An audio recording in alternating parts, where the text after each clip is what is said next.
இந்தியாவும் ஸ்ரீலங்காவும் அவங்க சொந்த மண்ணில் 27 வருடங்களுக்கு பிறகு ஸ்ரீலங்கா இந்தியாவிடம் ஒன்டை கப்பை அடிச்சிருக்கிறது. இது பெரிய ஒரு உலக சாதனையாக ஸ்ரீலங்கா அணிகள் பார்க்கிறது. ஏன்னா 27 வருடம் வரை ஸ்ரீலங்கா இந்தியாவிடம் கப் எடுத்ததில்லை. அந்த அளவுக்கு இந்த ஒன்டை கப்பை இந்தியா அதுவும் ஒரு மேட்ச் ஜெயிச்சாமலே இழந்து 2-0 கப்பை இழந்திருக்கிறது. இந்த கப்பை பொறுத்த வரைக்கும் இந்தியாவுக்கு இது ஒரு தோல்வியை கொடுத்திருக்கிறது தான். ஆனாலும் இந்தியாவை இங்கே மற்ற ரசிகர்களும் இந்தியாவின் ஐசிசிகளும் பம்புக்கு இழுக்கிறார்கள் கிரிக்கெட் வீரர்கள்.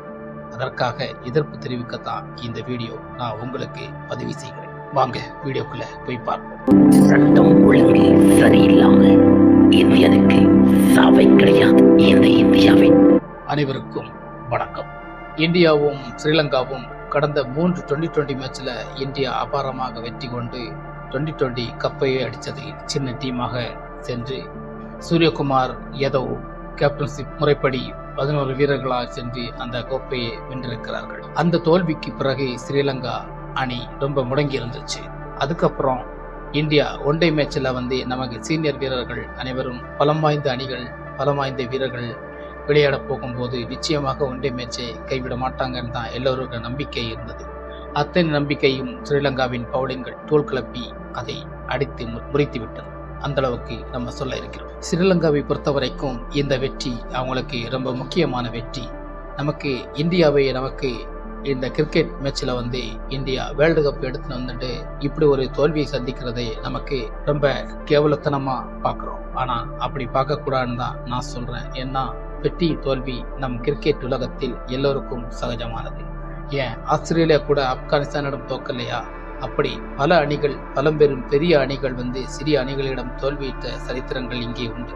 அதுபோல் ஒரு கனவு போல் நமக்கு இதை எடுத்துக்கொள்ளலாம். அப்படி பார்த்தாலும் ஸ்ரீலங்கா ரொம்ப சின்ன டீம் அல்ல, அது ரொம்ப பெரிய டீம் தான். ஸ்ரீலங்காவிலே நல்ல பிளேயர்கள் இருந்திருக்காங்க. அவங்களும் கொஞ்சம் மன உளைச்சல்ல கொஞ்ச நாளைக்கு மேட்சுகள் அதிகமாக விளையாட முடியாமல் தோல்வித்திருக்கிறார்கள். அது அவர்களுக்கு மனசளவில் ரொம்ப சோர்வை கொடுத்திருக்கும்.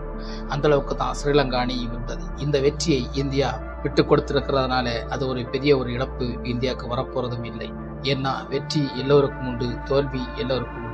அப்படித்தான் இந்திய வீரர்கள் இந்த இந்த மேட்ச்ல வெற்றி பெறாமல் அவர்கள் இந்த ஒன்டே கோப்பையை இழந்திருக்கிறார்கள். இந்த கோப்பை இழந்த பின் ஸ்ரீலங்கா 27 வருடங்களுக்கு பிறகு ஒரு பக்கபலமாக இந்திய டீமிடம் கப்பை அடித்திருக்கிறது. இது அவங்களுக்கு பெரிய ஒரு தெம்பை கொடுத்திருக்கும். இந்த தோல்வியை குறித்து ஸ்ரீலங்கா வீரர்களை பேசியிருக்கிறார்கள். அதாவது இந்தியா தோற்கும் என்று நாங்கள் கனவில் கூட நினைக்கவில்லை. ஆனால் தோல்வியுற்றது எங்களுக்கு புதிய ஒரு உத்தேசத்தை தந்திருக்கிறது. ஏன்னா வேர்ல்டு கப்ல வெற்றி கொண்ட இந்தியாவுக்கு நாங்கள் அந்த டீமிடம் நாங்கள் கோப்பை அடிச்சிருக்கிறோம் ஒரு ஒன்டே மேட்ச்ல அப்படின்னு சொல்லி அவங்க அதை பெருமிதமாக கொள்கிறார்கள். அப்படி என்று நம்ம சொல்கிறோம். ஆனா இந்தியா தோத்ததற்காக நமக்கு இந்தியாவை கழுவி ஊத்தக்கூடாதுன்னு தான் நான் சொல்றேன். ஏன்னா இந்தியாவுக்கு வெற்றி தோல்வி சகஜம்.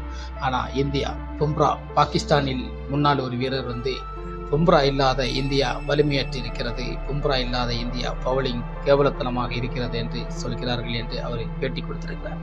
ஆனால் அத்தனையும் உடைக்கும் அளவுக்கு இந்தியா வரும். ஆனால் பும்ராவை பொறுத்த வரைக்கும் இந்தியாவின் பவுலர்களில் அவர் முக்கியமான ஒரு பவுலர் தான். ஆனாலும் இந்த மேட்சை பொறுத்த வரைக்கும் பும்ரா இல்லை. ஆனால் பும்ரா இல்லாதது ஒரு குறை என்று இருந்தாலும் இந்தியா தோல்வியிட்டிருக்க கூடாது. ஆனாலும் தோல்வி எல்லோருக்கும் உண்டு. ஸ்ரீலங்காவும் ஒரு நல்ல டீம் தான், ஒரு கௌரவமான டீம் தான்.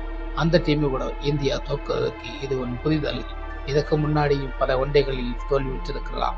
அப்படி பல மேட்சுகள் இருக்கிறது. ஆனால் ஸ்ரீலங்காவிடம் தோற்றதற்காக நம் இந்திய கிரிக்கெட் வீரர்களை நமக்கு கேவலமாக பார்க்கக்கூடாது. அவர்களை ரொம்ப கீழ்த்தரமாக எடுத்துக்கொள்ள முடியாது. அவர்கள் மீண்டு வருவார்கள், நல்ல ஒரு பிளேயிங்கில் விளையாடுவார்கள். அதற்காக இப்போது இந்திய டீமை கோச்சாக எடுத்திருக்கும் கௌதம் கம்பீர் ரொம்ப டென்ஷன் ஆகாமல் அடுத்த என்ன எடுக்க வேண்டும் என்ற முடிவுகளை பலமாக எடுக்க வேண்டும். தோல்வியை கண்டு எல்லோரும் பலம் வாய்ந்த ஒரு இதாக சென்றுவிடக்கூடாது என்பதற்கான தான் இந்த வீடியோவை பதிவு செய்கிறேன். ஆனாலும் இந்த வீடியோ பொறுத்த வரைக்கும் கௌதம் கம்பீர் ரொம்ப டென்ஷனாக இருப்பார்.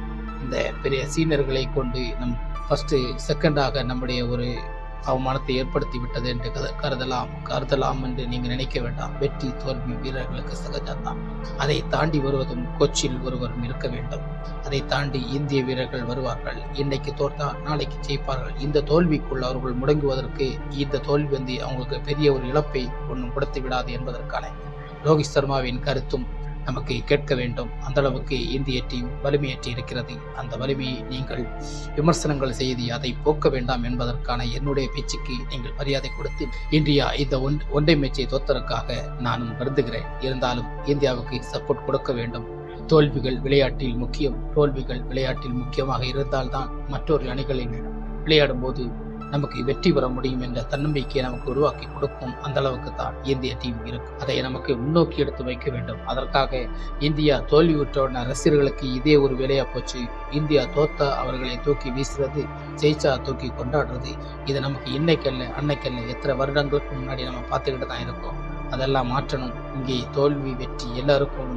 அந்த வெற்றிக்கு முனைப்பில் ரோஹித் சர்மா பேசிய அந்த வார்த்தை உண்மையிலே இனிமையானது.